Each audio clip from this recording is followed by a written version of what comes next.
going on, y'all? This your girl David, Thread with Pretty Elite, and this is Only for the Elite. Shorty, I hit my line. Call me when you need a vibe. Fuck for a peace of mind.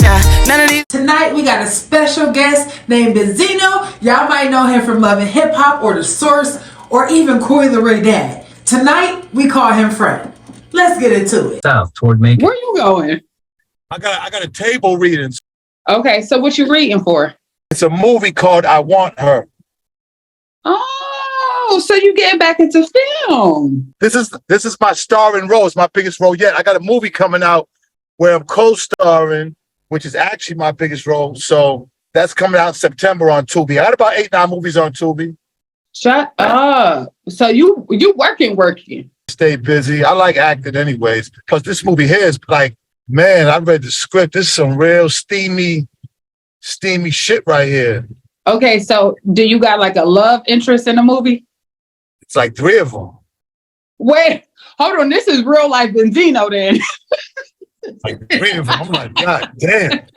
I swear to God, you know, it's funny you said that. So I read the script last night and I said, ain't this a bitch? I mean, this is like. This is real life Benzino. It's about a dude and this girl. He wants to bring threesomes to spice it up a little bit. She's kind of apprehensive. And then all of a sudden they meet this chick. Well, he meets a chick who was like kind of broke down. He's helping her with the car, but she really is the chick that he brings in on a threesome, and the chick starts going crazy. Then the chick that he brings in brings another chick, and it's a foursome. It's nuts. It's nuts. This is hot. This is a little spicy. This is spicy. I'm you know, the dude pretty much said I got the role. So this is gonna be like my first type movie like this, but I've been trying to fuck with a movie like this for a minute now. Yeah, well, I am rooting for you. I already know you claiming it, so it's definitely yours. Now, have you ever had a threesome in real life? Oh, a bunch of them. Man, it's almost normal now. Like shit. What? I wouldn't say that, but you know, the girl I'm with now, my baby Ashley, you know, she likes girls. So you know what I'm saying? She's real. Let me say it like this without, you know, putting our business out there and giving her the respect that she deserves, but she's real open-minded, you know what I'm saying? Okay.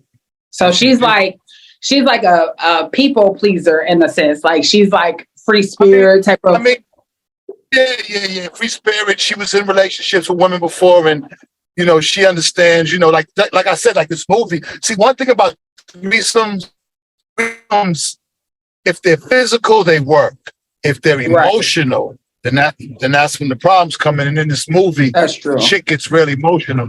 I don't want to tell too much about it, but she starts shooting shit up, like, you know what I'm saying? So yeah, that's real life events. Because me personally, I don't think that I could have a threesome, because then I'm gonna be like, us women, we are very emotional beings. So it's like, nah, I'm not gonna do that, because if you like sucking it too good or whatever, now we gotta fight. So no, you could do it. You could do it. It's amazing.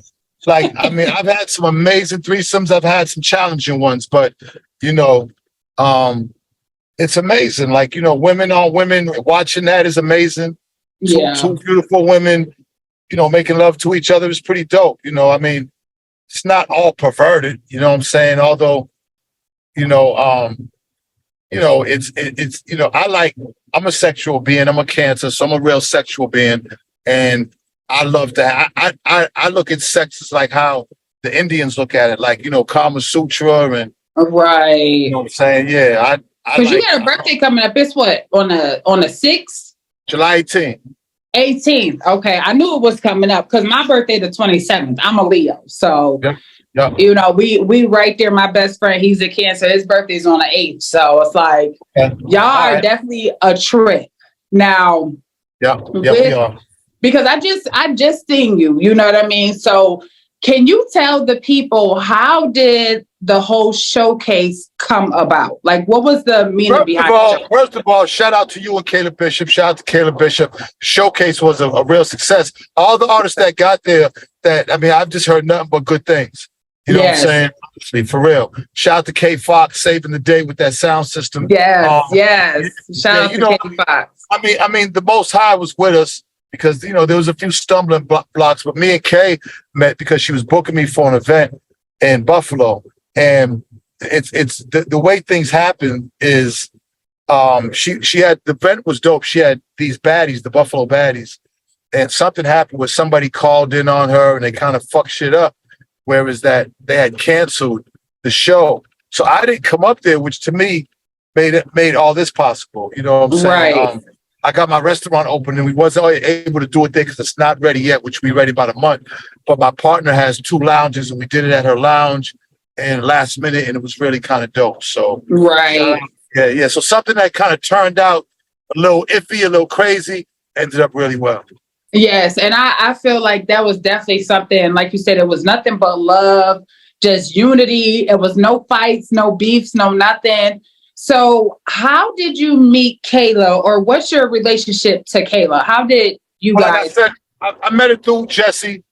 She's, Kayla does a lot of independent stuff. Of course, she's known up there in Buffalo, but, I do a lot of hostings around the country with this independent type of situation. And, Kayla is Kayla is familiar with that, and they're familiar with Kayla, like on the independent circuit. Right. So, yeah. So, you know what I'm saying? So we, we kicked it on the phone a couple of times, man. And next thing you know, I want to say we made history because she really came down here and brought a lot of dope people from Buffalo. I don't know if that had been done yet to Atlanta, or at least done in a while. But and that magnitude, it hasn't been done because like up north, and because you're from what, like Boston? Boston, I'm from the Bay, Boston, right? So you from up north too. Even though you like on the countryside of the north, you still from up here. Nah. I don't know about the country. Our shit's a city. Like people got Boston fucked up. Like our shit right. It's like Boston, like really is like a little, like a real hood, like 15, 20 mile hood, where it's like a little city. It's not as big as Manhattan, but we're only like 2.5 hours away from Manhattan on a drive. Right. So, Boston was really one of the first cities to really gangbang, like on the East Coast. Yeah, hell yeah. Like, and it's always like that. Like, they always play like the underdogs or the smaller cities because they say the same thing about Buffalo. They're like, oh no, it's nothing up there, but like cows and stuff, but literally like it's murders every day. And it's like, I mean, the bottom line is this, look, it's low income housing, it's poverty, it's struggle.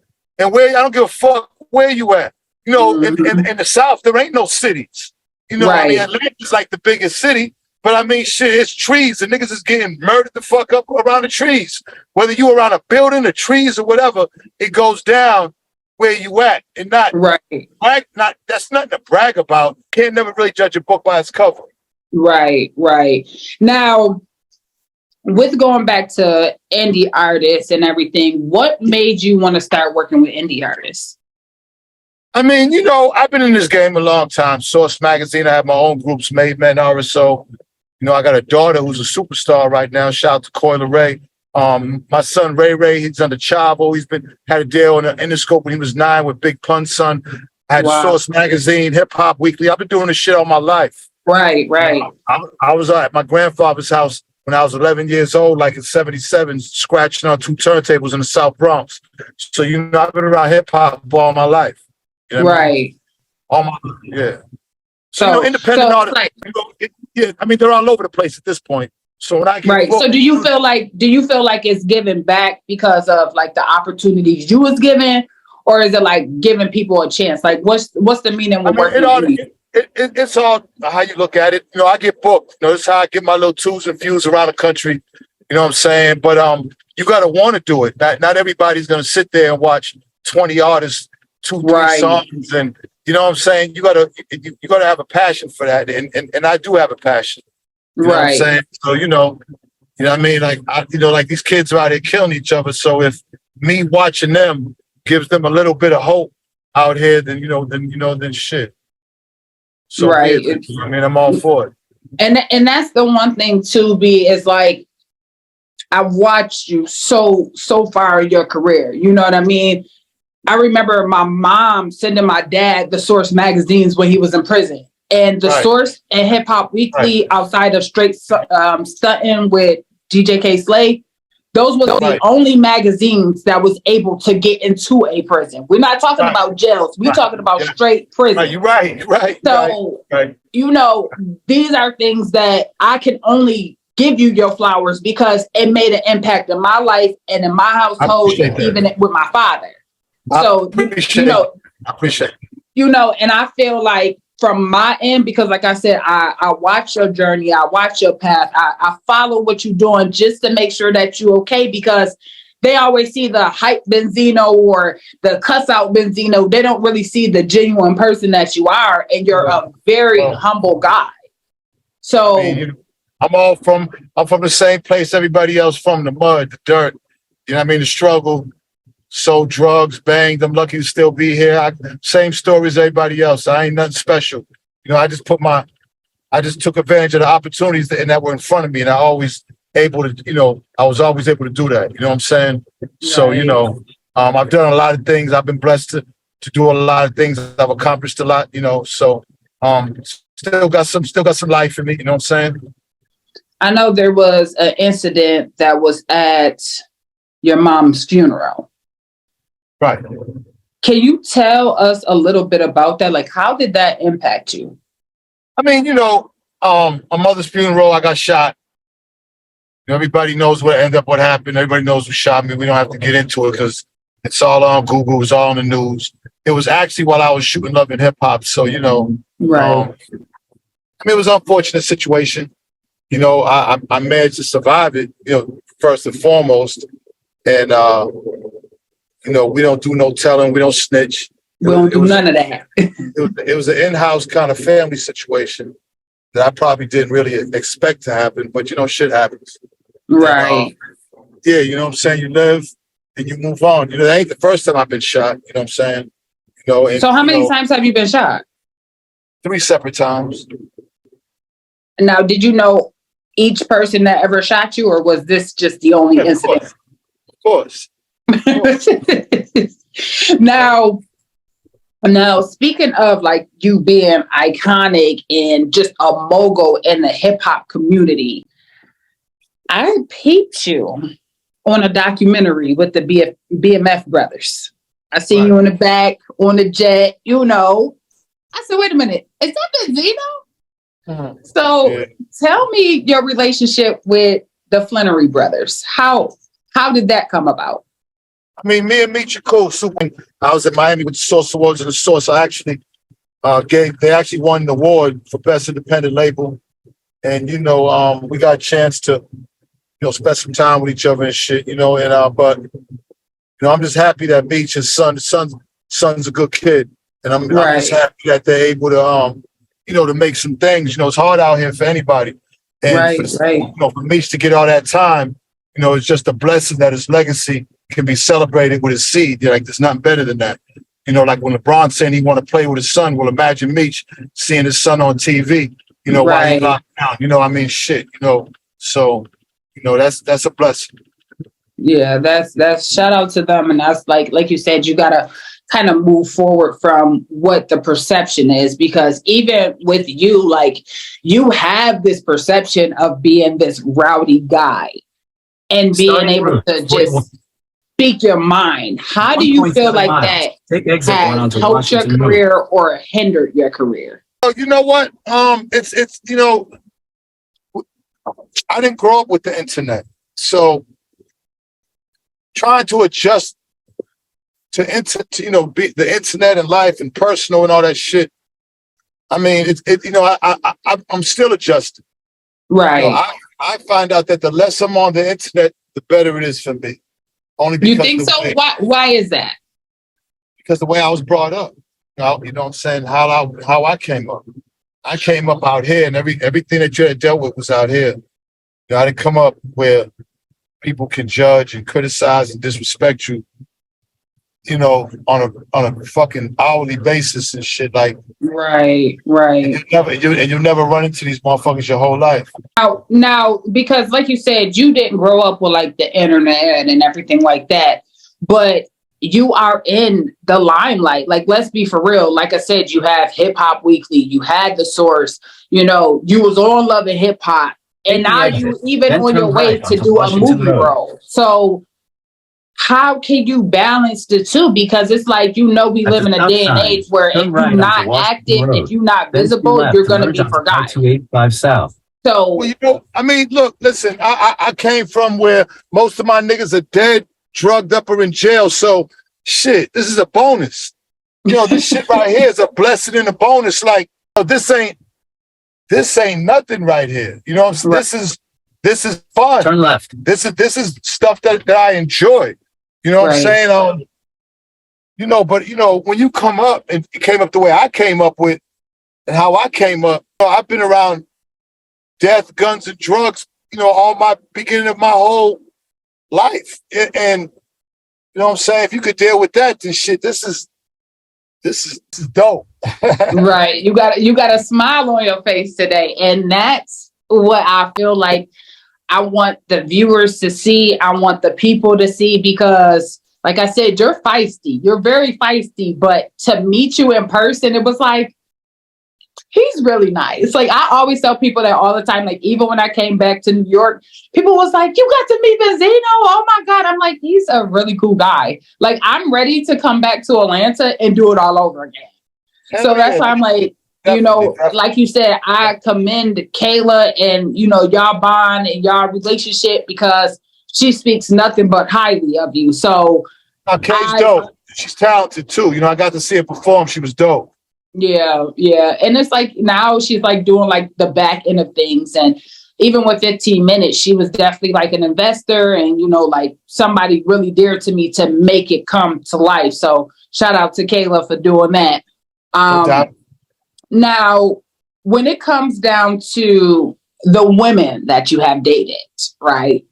Right. Do you feel like any of them on Love and Hip Hop got away? Do you feel like any of those women ever got away? I mean, just like in any relationship, you spend the time you have with each other and you go through the things you go through, some good, some bad, some ugly. Yeah. And, whether it lasts or whether it don't, you know what I'm saying? You just keep it moving. So I don't want to say somebody got away. As far as I'm concerned, shit, I got away. I'm the one. Hello, come on. Shit. So, me and one of them had a baby though. We have a beautiful boy, Zeno. Yes. Me so and cute. having a baby. So, that he's an amazing part of my life. Right. And yeah, but I've moved on. I have a new girl and I'm happy with her, you know what I'm saying? So we've been together a few years, excited to see like where we're going with it. Relationships are hard work, especially nowadays in the internet world and all this chaos that we in, Right, because the internet definitely makes you seem like this big time cheater. So with Ashley, you met her, she was there. Yes, and she is a baddie. Okay, so shout out to my girl Ashley, because she is all of that. Okay, I said, oh, Benzino over here winning because she a cold joy. She really supports me. You know what I'm saying? She's beautiful. She's very smart. She was in the armed services for like 4 years. Oh wow! So, yeah, man, she has her own credit repair business, and I mean, she's pretty dope. You know what I'm saying? She's pretty dope. Yeah. So where did you meet her? What made you fall for Ashley? She jumped in my DMs. There go the internet. I mean, let's face it. Let's face it. That's where you meet people these days. I mean, there's the way it is now. You can look up anybody and you can find out anything you want to find out. If you need to find anything, make sure you contact me, because not only do I have a blog site, but I'm also an investigative journalist. So outside of everything else, I actually have real life credentials. So speaking of the internet and followers and people jumping in a DM, and we have a lot of young followers that may not even been born when, Benzino had his own name and still has his own name. How does it make you feel when people reference you to being Coi Leray's dad? Oh man, that shit is dope. I mean, honestly, like I've been Benzino a lot. A lot of times the mother, the grandmother, the auntie will come up and then they'll have two younger girls with them, and it's like Benzino. That's Coi Leray's dad. So I got the whole family at this point, Hello. And I think that's super cool though. You know what I mean? But like I said, like I'm in that age bracket where it's like, well, you know, I'll party to her music because she got these crazy hits. But at the same time, her dad had Rock the Party and, you know, Bigger Picture. You know, you had crazy hits. So it's like, oh, the Bigger Picture. Oh, yeah, that part, you know. That was my I always wanted to do a D'Angelo video, and I finally got to the body weight where I could do it. And to be honest, I was proud of myself. Like, yeah, shit, I was 55 years old when I shot that video. Because you're about to be what, 58 now? I'll be 58 in July. Yeah. And I must say, like, you look really good. You always like that, D. Thank you. You know what I mean? Your skin clear, you got these buff muscles. Like my mom, you know, I don't have to tell her don't be in your DM because you got Ashley over there. But you know, I came home and she was like, "Yo, I cannot believe like that man is fine." And I'm like, "Please, mom, like, come on." Please tell your mother I said I really, for real. Like I don't, you know, to be honest, like. I don't try to get hung up on looks. Say you look good, and some people will be talking about how short my neck is. So I just try to be the best. I know, but I'm just saying, I just try to be the best person when somebody meets me, I can be. You know, like I said, from where I come from, it's such a blessing just to fucking be living. So if somebody wants a picture with me, that's just like, man, like who'd have thought somebody from Four Corners would have been taking pictures with people? You know what I mean? Roxbury, Massachusetts, Dorchester, you know? Yeah, that sounds about right. This your girl Dave at the Threat signing off, telling you to make good choices and make me proud. Bye!